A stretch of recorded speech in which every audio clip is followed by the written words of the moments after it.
Well, hello, I'm David Freeman with Is That Really in the Bible? You know, I have had this question, the question we're going to address today, asked to me on several occasions. And, you know, I don't know why, sometimes things that people are concerned about, I never get a question like, why are we here? Why did God create mankind? What is our purpose? What is our reason for being on planet Earth? What happens when you die?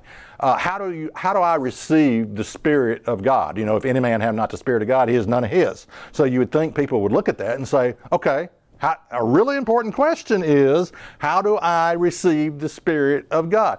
But you never get those questions. And in my 20 years in the ministry, Bible studies, I've never really liked Bible studies that much, because if you open them up to the group, often what you will hear, that conversation is destined.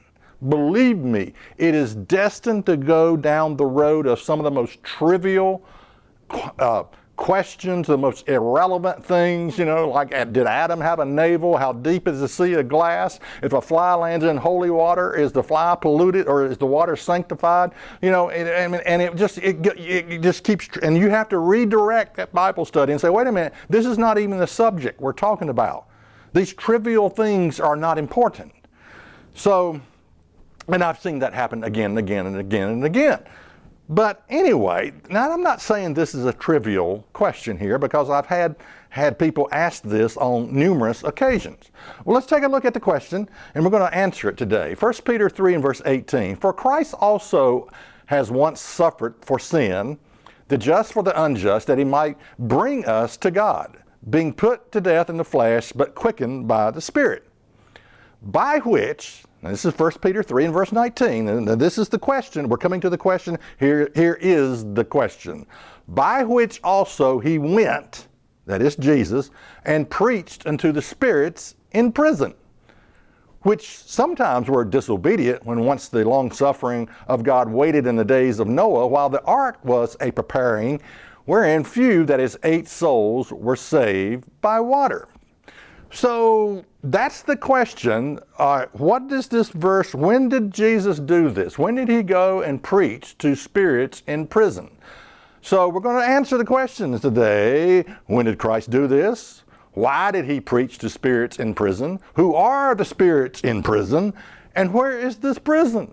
Okay, we're going to address this today. We're going to answer this question. Now, mainstream teaching, if we want to stop for a moment and just view mainstream Christianity's teaching on this subject.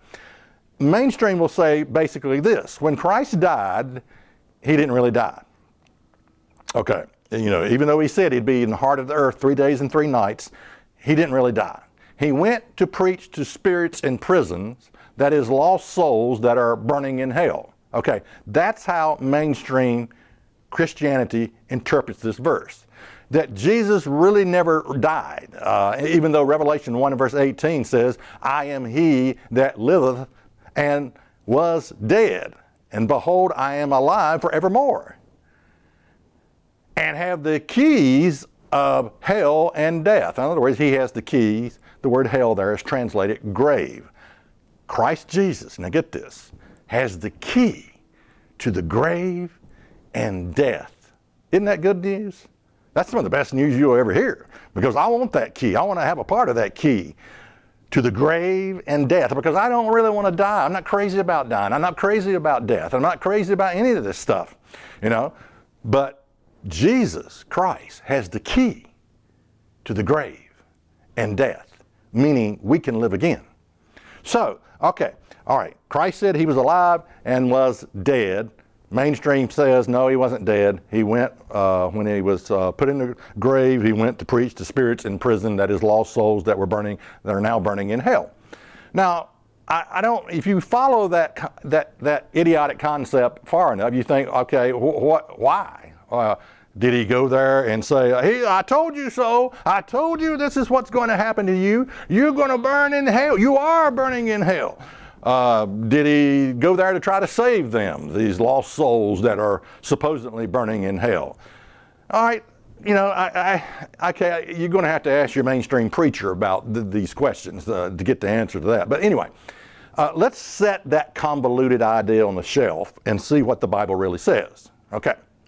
Check us out on the web at isthatreallyinthebible.com.